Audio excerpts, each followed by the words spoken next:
দোস্ত ছাত্র আন্দোলনের সমন্বয়ক সার্জিস আলম 2024 সালে ছাত্র আন্দোলনের রাজপথে সরব ছিলেন তিনি। দোস্ত অবশেষে 31শে জানুয়ারি বিয়ে করেছেন সমন্বয়ক সার্জিস আলম। তবে তিনি কোথায় এবং কাকে বিয়ে করেছেন প্রথমে জানা না গেলেও অবশেষে প্রকাশ্যে আসলো সবকিছু। এন্ড সেকেন্ড নিউজটি থাকবে দোস্ত সামনেই ভালোবাসা দিবস, আর এই ভালোবাসা দিবসে ভক্তদের সারপ্রাইজ দিতে নতুন একটি ভালোবাসার নাটক নিয়ে আসছেন তটিনী ও ইয়াশ। তো নিউজ দুটি জানতে অবশ্যই ভিডিওটি সম্পূর্ণ দেখবেন। সালাম, নমস্কার দোস্ত। দোস্ত বিয়ে করেছেন বৈষম্য বিরোধী ছাত্র আন্দোলনের অন্যতম সমন্বয়ক সার্জিস আলম।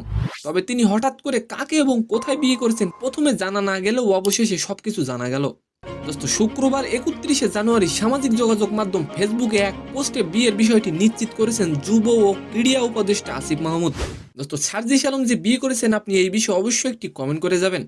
দোস্ত সামাজিক যোগাযোগ মাধ্যমের একাধিক পোস্ট থেকে জানা যায় বাংলাদেশের সুপ্রিম কোর্টের deputy attorney general advocate Mohammad Lutfur রহমানের বড় মেয়ে রাইতার সঙ্গে বিয়ে করেছেন সার্জিস।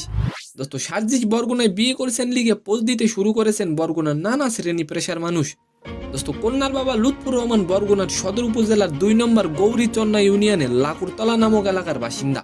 এন্ড সেকেন্ড নিউজটি হলো দোস্ত ভালোবাসা দিবসে তোমায় পাবো কি শিরোনামে একটি নাটক নিয়ে আসছেন ইয়াশ ও তটিনী। দোস্ত নাটকের রচয়িতা সাজ্জাদ হোসেন বাপ্পি, গল্প নির্মাতা জানান রুদ্র এবং চিত্রা নামের 2 তরুণ তরুণীর গল্পে তিনি নাটকটি বানিয়েছেন। দোস্ত তিনি বলেন, আমার এখন পর্যন্ত সবচেয়ে আদর ও যত্নে বানানোর নাটক হবে এটি, মায়া ও আবেগ দিয়ে নির্মাণের চেষ্টা করছি। তো সম্মানিত দর্শক, আজকের ভিডিওটি কেমন লাগলো অবশ্যই কমেন্ট বক্সে জানাবেন। আর ভিডিওটি যদি ভালো লাগে অবশ্যই একটি লাইক দিয়ে আমাদের চ্যানেলটিকে সাবস্ক্রাইব করে দিবেন। ধন্যবাদ।